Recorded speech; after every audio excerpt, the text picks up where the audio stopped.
Hello, everyone, and welcome to Black Revolutionary Theater Workshop September Melanated Monday.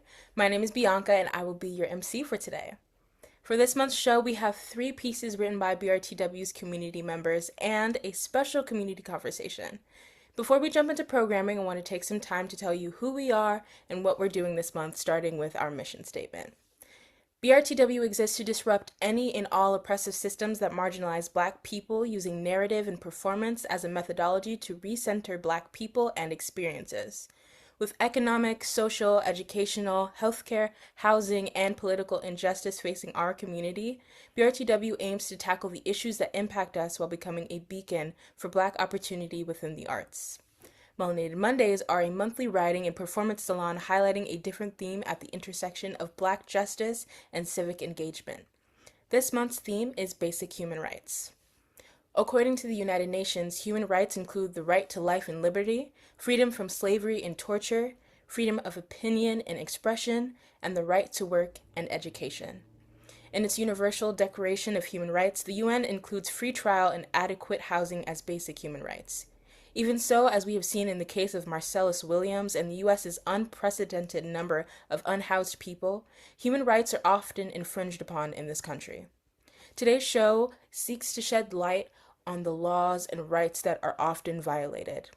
By the end of the show, we hope to offer tangible ways to educate ourselves and help others despite our country's failings.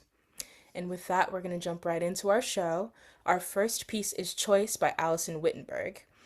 Stage directions will be read by Cyril, Wanda will be played by Ev, Helen will be played by Jasmine, Social Worker will be played by Kendra, and Ashley/Brittany will be played by myself.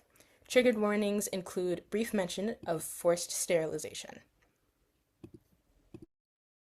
Setting: kitchen of an apartment. Present day. Wanda drinks coffee and reads the morning newspaper. The phone rings. Hello, Miss Phillips. How are Brittany and Alicia? Ashley's fine too. Oh, sorry. I meant that. How are you? I'm fine. How are you? I'm fine. Good. Good. Wanda sips coffee and glances at the end of section B, the obituary page. Their mother had another, Miss Phillips. Another girl. It was born 2 days ago. It has all 10 fingers and all 10 toes. How did she get pregnant again? I thought she was in jail. She is. She's in jail and pregnant. She gave birth. I really hate calling you. I hate telling you this. How could you let that happen? I'm really the middleman. I can't take on another child. You don't have to decide this minute. Why don't I call you in a few days? Where is she now? In jail? No, the baby. The facility has temporary housing for... That's a sin. The baby is in custody? Miss Phillips, this is the way things work. How could you let this happen? Please, I almost didn't call, but I thought you should know. Miss Phillips, I'm giving you too much at once. I'll call you back in a few days. I work in a gray building filing papers. There, when phones ring, I answer them. We look alike, my adopted children and me. The rich mocha and cocoa hues of my skin match theirs. They look like childhood pictures of me and my sister with our wide-brimmed noses, rust-colored plaits, and genetic trademarks. 4 could live as cheaply as 3, right? Right? What's another pair of school shoes, more money for milk, another college fund? I should take in that child. I have to. I kept my hair short, but I straightened it. I wear slacks most days, not skirts, because I don't have the time to fuss with leg shaving and pantyhose. I haven't had a date in 2 years, but it's not my kids' fault. I never dated much before them. Brittany came addicted, underweight, about as heavy as a shadow, shaking, ashy complexioned. I sat up with her many a night trying to undo what had been done to her while she lived in someone else's womb. I didn't choose to have Ashley 1 year later. If it was up to me, I would have spaced them in a 3-year span. I got Ashley at 2 weeks, and even then, she looked stunted and underdeveloped. So now, 6 years later, there's an addition. Ashley has trouble sleeping. What would it be like with a crying baby in the house? Babies are so easy to love. They're so small and helpless looking and have limited emotional range. They laugh and cry easily and are entertained with animal quilts and balloons and monotonous music. Helen enters the room. Her tubes should be cut and they should be fried. The child is already here. Then let Steven Spielberg adopt it. He likes our people. He's a millionaire. You're a secretary, barely making $330 a year. He has a estate. You have a lousy apartment. Helen sits as Wanda unpacks the groceries, and sits as Wanda puts away the groceries, and sits as Wanda begins making supper. Stop trying to save the whole goddamn world. You have to put it like that, Helen. What? You want me to be like everyone else? So PC that I'm not saying anything? Look, I voted in the last election. I serve on juries. I pay taxes on time. I've even given the Red Cross a whole frackin' pint of my blood. I'm a good person. They aren't the kind of girls where a lot of strangers would coo over. I don't think Steven Spielberg is the answer. Why didn't this woman have an abortion? At least with an abortion, you know it's over. Shit, doesn't it bother her not knowing what happened to this little girl? I can't leave her there. Why not? She's not yours. You keep messing around and you're gonna be like these people on 2020. They got a kid from each country. Shit, it's not your problem. Have them call up one of those Scientologists. Are you crying? No, I'm just slicing onions. Helen gets up and takes a knife from Wanda's hands. She begins chopping, without tears or remorse. Do you want to hear a joke? Right now? Yup. No, I'm not really in the mood to laugh. You'll like this one because it has a moral. Shoot. Jesus is sitting around the table with the apostles, and he asks Paul, what did you bring? Paul says, sorry, Jesus, I forgot. Then Jesus turns to John and asks John, what did you bring? And John says, I'm sorry, I didn't bring anything. So Jesus says, okay, apostles, you have done this to me time and time again. This is your last supper. You see, even Jesus had his limits. The phone rings. Wanda goes to pick it up. Miss Phillips? You said you would give me a few days. Mommy, who is it? Is it? Miss Phillips, I know, but I really want to move on this. We can arrange to have you take the child. I'm not going to do it. Find another home for her. Who's her, Mommy? Brittany, be quiet. Are you sure you don't need more time to think about it? Who's Mommy talking to? I can't. I told the lady. Helen, could you take the girls into the next room? You're doing the right thing. You can name this one, Miss Phillips. Wanda hangs up the phone. Thanks, y'all. Our next piece is a eulogy to Haiti, written by myself. This will be read by Sidi. Trigger warnings include reference to colonization and racism.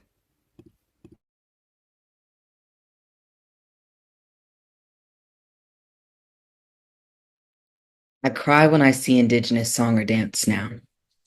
I've walked in the shadow of my island's erasure since I was young. Well, perhaps not walked, but more so contorted. I craned my neck and I maneuvered my hips to fit in pale boxes.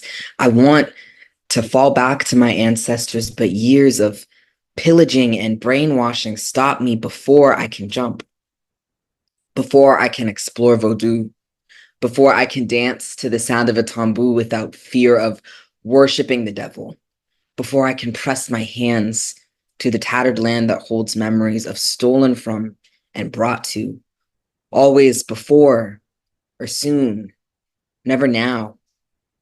Never can I exist and be happy in the now, forever working towards, forever going back to, forever on both sides of infinity, back and forth, but never having existed in one point of the loop. I cry when I see Indigenous song or dance now.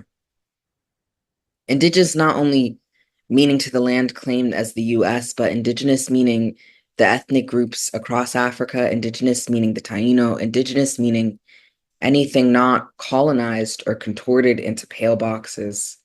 I cry when I see indigenous dance or song now. Thank you so much, CD. Our last piece is entitled Green Lining, written by H. Harvey. Voiceover / stage directions will be read by Cyril. Woman / co-worker will be played by Ev. Man will be played by Kendra. White co-worker / homeowner will be played by Jasmine. Trigger warnings include mentions of housing insecurity, strong language, and detailed depictions of violence. A fragile-looking car pulls up to a traditional Brooklyn brownstone. The car door slams out of frame, shaking the whole car. Shabby shoes enter frame and exit. A black man, mid-30s, handsome but dressed for a long, working, stiff day. The door. He knocks, holding a clipboard. It opens, revealing an older West Indian woman. Oh, we don't want any. The man EPA. sticks his foot in the door, preventing her from closing it. EPA, ma'am. Your home has been selected for green zoning. You have 30 days to evacuate. He hands her a letter. She doesn't take it. No, I saved for years for this house. It's for my babies and their babies. You can appeal the decision, but the courts are backlogged. By the time you see the inside of court, you'll be in jail for failure to comply, and this place would already be torn down. My advice? Take the check. Well, why can't I live in the green zone? You and your home have already been reviewed for initial entry.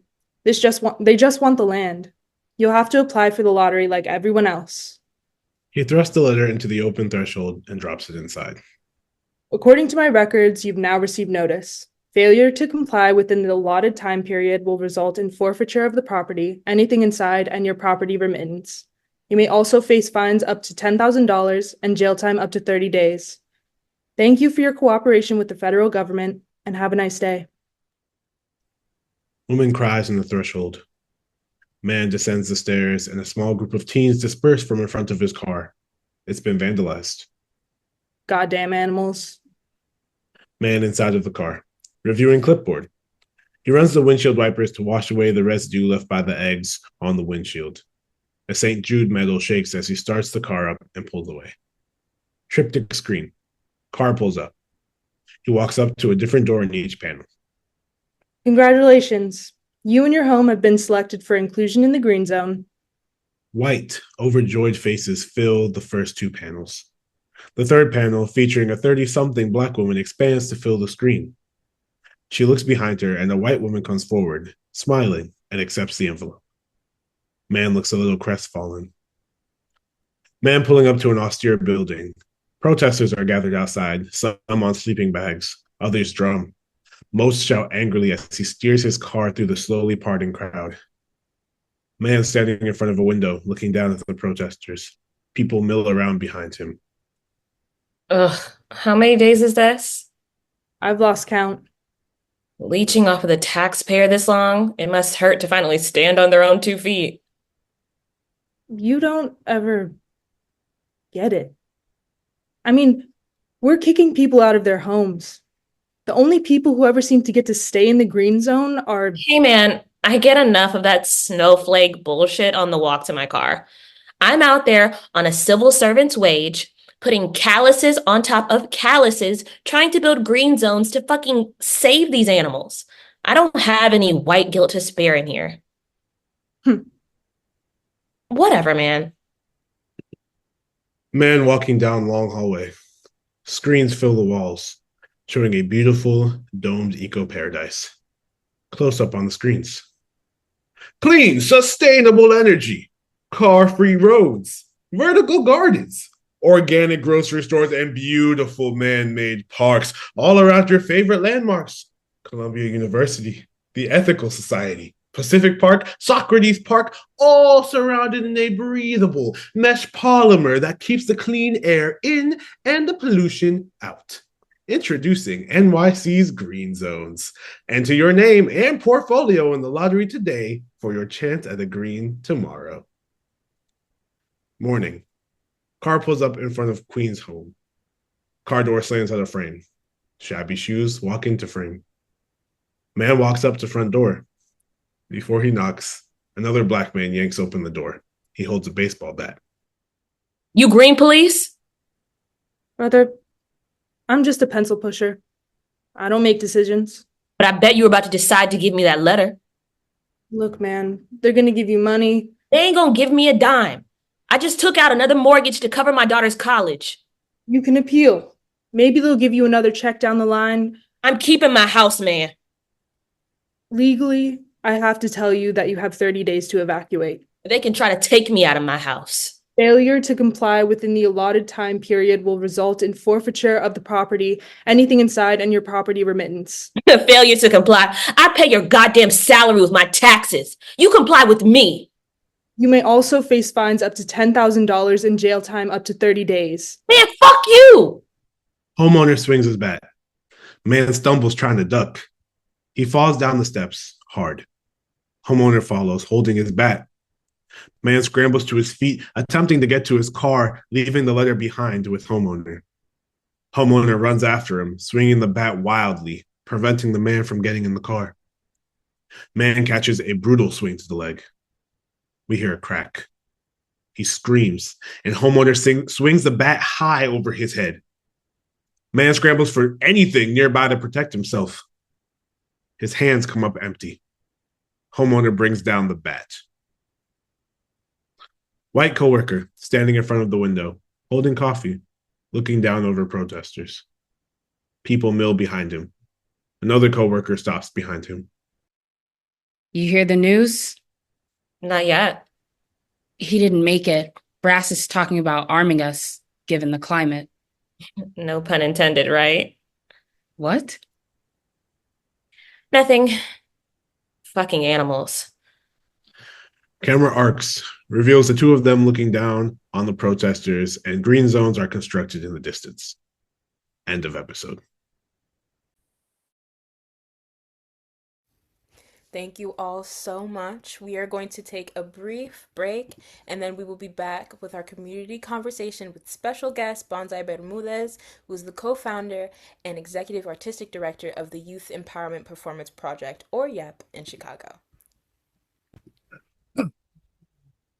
Hello, everyone. We are back, and I'm joined again with Bonsai. Bonsai, welcome to the show. Before we jump into our community conversation, I'm just going to give you a little introduction to those who don't know you. So, co-founder and executive artistic director Bonsai Bermúdez completed a master's degree in guidance and counseling from the University of Puerto Rico with a concentration on lesbian, gay, bisexual, transgender, queer, and intersex LGBTQI+ issues. Bonsai has been working in the social justice service field for over 20 years, focusing on trauma, transformative justice, and harm reduction practices. With a bachelor's degree in theater and dance, they have worked professionally as a ballet/modern dancer and actor. Bonsai became a part of Ballet Teatro de Puerto Rico, Conservatory of Ballet Concierto, Broadway Dance Center, Traveling Theater of Puerto Rico, Dallas Black Dance Theater, among others. They joined the board of directors of Chicago's Orgullo en Acción in 2010 to politically advocate for the Latina LGBTQI+ community. They spent 5 years at the Broadway Youth Center, a Chicago program that serves LGBTQI+ youth experiencing housing instability or homelessness, as a drop-in and resource advocacy manager. Bonsai has been awarded by the True Colors Foundation in NYC, the Esteem Awards in Chicago, the Leadership in Community-Based Theater and Civic Engagement Award by the Association of Theater and Higher Education, and the LGBT Chicago Hall of Fame. Bonsai also serves as a consultant to different organizations and collectives around the country that are working to incorporate trauma-informed harm reduction and art healing practices into their programs, policies, and institutional work. They are quadrilingual, Spanish, English, French, and sign language, with a strong interest in multicultural issues. Wow, what an amazing I didn't know introduction you to were going to you. read the whole thing. I forgot to say like just like edit the bio and anyway. But thank you for No, we're reading gonna the read whole all thing. of it because it is all so wonderful and Oh yeah, full. yeah, yeah, And do you yeah. have anything to add to that wonderful Oh no, introduction? please no. Let's just go directly to the conversation. Always hearing about the work that I have done is always brings, I don't know. But yeah, thank you. Of Yeah, course, of course.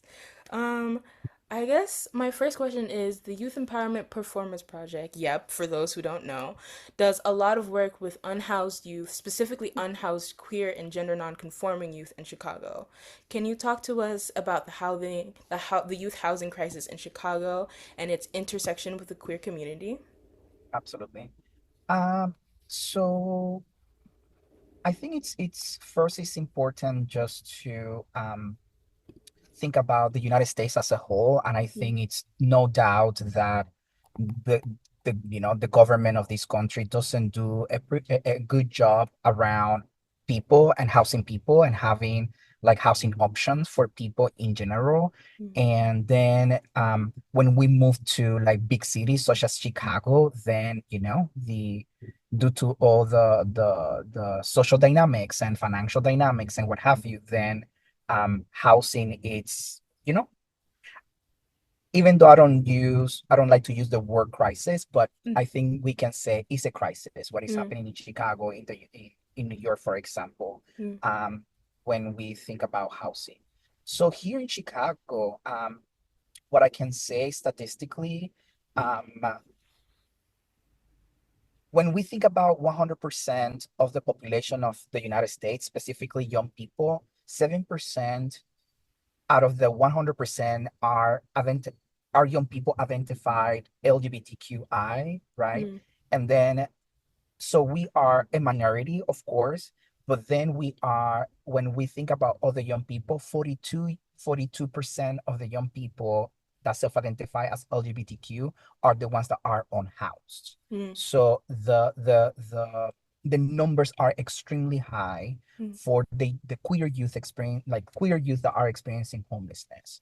mm, It's a lot of initiatives happening here in Chicago. From for example, the Chicago Coalition for the Homeless, our program, La Casa Norte. It's many organizations that not just provide services to these specific individuals, but also um, um, do policy work to make sure that the government is bringing all the resources that we need mm, to be able to bring those resources to young people and any other folks experiencing housing instability. mm. But yes, I would like to say that it's a big crisis what is happening in Chicago when we think about folks living on the streets. Mm.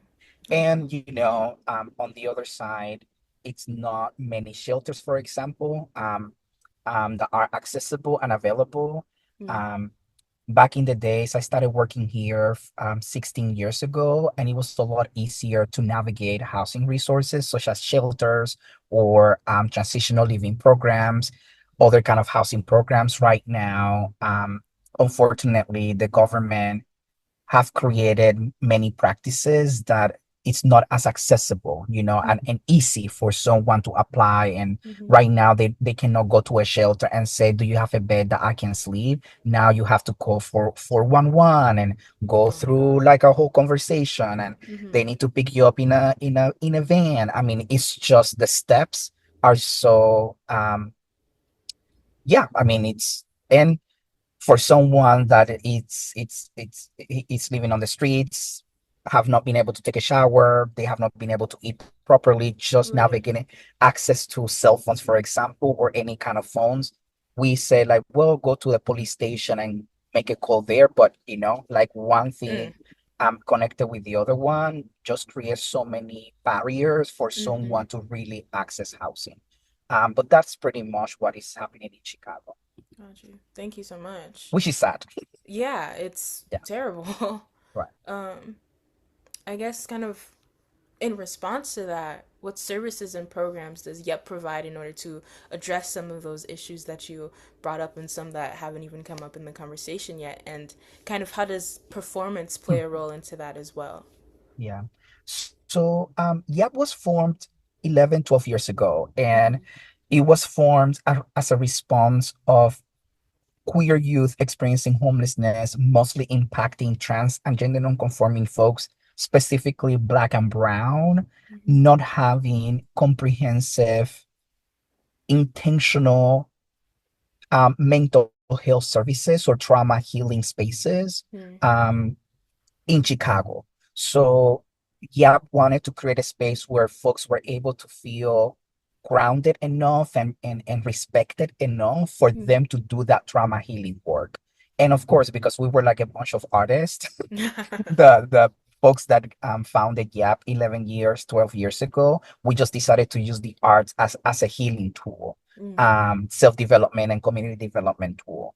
Um, so right now, I mean, we started with just one program, which was called Youth Empowerment Performance Project. Mhm. Now it's called the Healing Performance Program because now we added like new programs and a bunch of services. But right now we have like three main programs. So Mhm. the organization is divided in two, the services and the programming.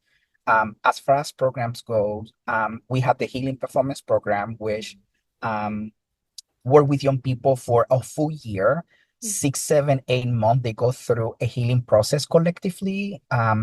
And at the end of that process, they devise a theatrical production based on their true stories and healing processes. It's almost Mhm. like a storytelling, theatrical based production. Mhm. And then they travel for the rest of the year around the country with the production as a way to create dialogue conversations Mhm. and so that's the Healing Performance Program. The leadership program was formed maybe 6, 7 years after we started this organization because the people that were graduating from the Healing Performance Program wanted to develop leadership and Mhm. and and and give back to their communities. So we created a curriculum to support them being trained, getting trained, and be able and for them to sort of do leadership work in the city. Mhm. It has like an internship component that they do work once they go after the training, they are placed in an internship either within YAP, our organization, or another like partnership organization in the city. And then the community arts program, those are kind of like almost like an after school. Many I'm saying after school just for to explain, like Yeah. the concept. Many of the folks that we work, they dropped out and what have you. Mhm. But it's just like a workshops happening throughout the week. Mhm. Um, that young people can come for that hour and do community development and self-development work. But it's almost like drop-in that Mhm. people can go and they can step back. So it's a very low, like low threshold. So Gotcha. those are the three programs. And then the services, we have a drop-in program, which is a space that folks come to eat, take a shower, do Mhm. laundry. We have an area that they can sleep. Um, of course, restrooms, and just a space to hang out, dance, and what have you. And we also do like case management work. We don't Mhm. like to call it case management because we don't like to treat people as cases or manage their lives. So we Mhm. sort of call it resource and healing advocacy work. So we have Mhm. staff members that meet with them one on one, just to like strategize like housing strategies or Mhm. employment or if they want to go back to school, if they're in school, like how to support them staying in school. Um, and yeah, those are kind of like the services. Those services have so many services, I mean, so many layers, but I think Yeah. just to keep the conversation moving, that is the services that we provide. Awesome. Thank you so much for sharing. Um, and it's so refreshing to see kind of the multi-pronged approach that YEP is taking. Like, of course, there is like the healing aspect of it. There's a place for people to build community, but I also love that like YEP is very hands-on and like how can we strategize into like making life outside of the organization better, if that makes any sense. Yeah. So thank you so much for the work that you do and paving ways for other people to join in on helping in that work. Which I guess leads me to my next question is, what are some active ways that housed folks can, be in solidarity with unhoused youth, um, and unhoused people in general? And do you Mhm. have any book recommendations or media choices or organizations that we can support besides just YEP in order to kind of take more of an active role in this? Yeah. I mean, I think something that is very typical, very common in the within the youth community experiencing homelessness is like isolation. Mm, And I think, just peers being able to develop relationship with each other, that mm, by itself is very mm, special and very powerful. mm-hmm. Um, Unfortunately, due to like what have happened in the past that led them to experience homelessness, um, at times, we call this like a trauma bond, Mm, that sometimes people experiencing homelessness, they bond so much with each other, but it's still through a lens of trauma. So I think housed peers, I let's say, we can say that they may have had more resources, mm-hmm. or, Mm-hmm. let's say more like mental stability, financial Mm-hmm. stability, physical stability. So I think for young people to be able to project that things can be possible for them when they Yeah. interact with peers that are housed, it's always very special. When Mm, we love to bring productions to schools. And when we open, a new production, we invite schools to come to see the performances and the dialogue that they create. We normally have like a talk back after each show, gotcha. and the solidarity that you can feel, Mm-hmm. even many of the alumni member are still connecting with some of those like students, because Yeah. they have developed relationships. So I Yeah. think, the creating that space for folks to build relationship with each other is very special. But like cooking a meal, like, Yeah. coming to volunteer some hours Yeah. at spaces, Mm-hmm. um um when we see something that is not okay, when someone mistreats someone that is experiencing homelessness, like asking money on the sidewalk, and if Yeah. someone just step up, Mm, advocate, be an activist. So it can be so many different ways. It doesn't have to be, um yeah, like specific way. mm, gotcha. Mhm. Thank you. Well, my last question is how can the BRTW community support YEP? Are uh there any upcoming events that you want to plug? And for people who are watching online, everything is going to be down in the description along with YEP's website. So donate if you can. But yeah, what are some interesting things that y'all are doing right now? Beautiful. I'm here just turning the lights on because it's getting dark. I was No like, oh my worries. goodness. So, um, yeah, I mean, folks can go to the website. Mm, In the website, it's a section titled Get Involved.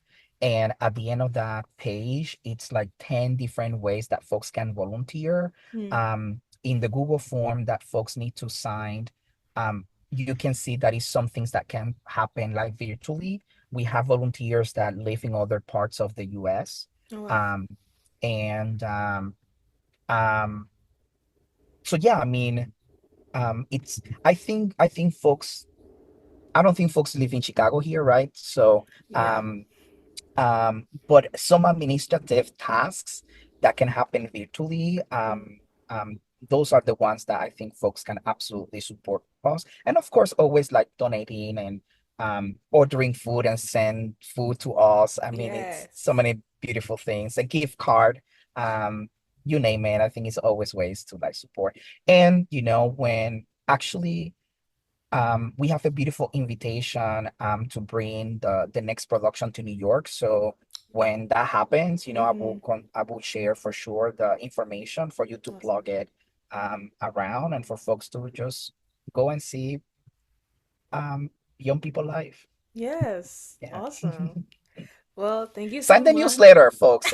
In that way, Yes, you can newsletter. all, yeah, get updates. And of course, if we go to New York, you will see in the newsletter that we are going to New York. Yes, that's awesome. Well, those were all the questions that I had. I want to open it up to the few actors that we have left in the call. If people have any questions, feel free to turn on your camera and say your name and ask your question if people have those.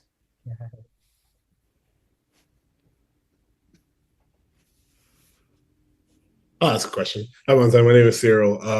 I just quickly, you talked a little bit about, YEP and what you're doing performance based and all the different programs you have. And I'm interested. And then Bianca asked a question about like, what can we as peers do to kind of help support when you're thinking about unhoused youth and unhoused people and all those different things. As artists, I'm interested in just hearing your take on what we can do in that realm as storytellers, right? Is it a bigger sense of these stories on stage, right? Is it a less of a presence of trying to produce this thing and more so just us as performers and as storytellers getting into these communities and hearing these stories? I'm just interested to see and what your thoughts on like what we can do as storytellers, as performers to shed not necessarily more light, but a different light on this issue.